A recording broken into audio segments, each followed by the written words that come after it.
Cultural appropriation is a controversial topic. It happens when a person borrows or adopts a practice or an item from another culture in a way that's inappropriate or that could offend. This is obviously a broad and subjective definition, but to give you a better picture, here are two examples of what cultural appropriation could look like. Here, we have someone wearing a costume that's loosely inspired by Native American culture. And in this picture, the person has a hairstyle that is associated closely with Black culture. So, what's wrong with these examples? For some, these people are exploiting aspects of other people's cultures without showing any recognition of the cultural significance of the things they've borrowed. They've shown disrespect by treating the clothes and hairstyles they've borrowed as simple gimmicks, mere props to get attention. Do you agree? Let's look at another example closer to home. Here's a photo of someone I know. It's my sister wearing a yukata, a traditional garment from Japan. And for the record, I'm wearing one too. You can't see me because I'm behind the camera. My sister and I are American, not Japanese. So, was this cultural appropriation? Or were we just showing cultural appreciation? Take the poll and let me know what you think.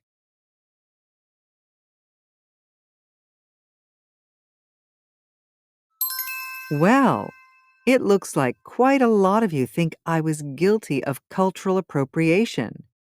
But let's see if I can change some of your minds. Several years ago, my sister won a holiday for two to Japan. I'd always wanted to visit, so she invited me to go with her. We had an amazing time, but it was hot and humid, and we didn't pack suitable clothes. But one of the inns we stayed in provided yukata for guests to wear, the same way hotels here provide bathrobes. They looked cool and comfortable, so we wore them. Not only were we more comfortable physically, we also felt more comfortable emotionally. You see, the other guests, both Japanese and non Japanese, were almost all wearing yukata too. So we would have been out of place wearing our own clothes. Some might even have considered it a rejection of Japanese culture, which we really didn't want, especially because we thought the yukatas were beautiful. So now you know the whole story. I'll ask again. Was this cultural appropriation?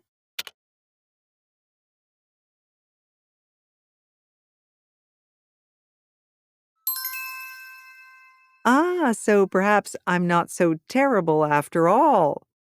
This story illustrates the problem with labeling a particular behavior as cultural appropriation.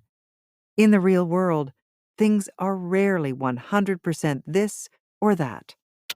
And that's not surprising when you consider how cultural traditions develop. Before today's class, I had pasta for lunch, drank some English breakfast tea, and listened to jazz. In other words, I enjoyed an Italian meal, a British drink, and American music. Except that noodles are originally from China, not Italy. Tea is also from China, not Britain. And jazz? Well, jazz is from the USA, but it was heavily influenced by African musical traditions and cultures. As these examples illustrate, modern culture is to a large degree the result of globalization. Some things we associate with one culture actually originated from a different culture. They've been shaped by cultural exchange and are a blend of various cultural influences. And this process happens all the time when a person from one culture experiences a thing from another culture and likes it.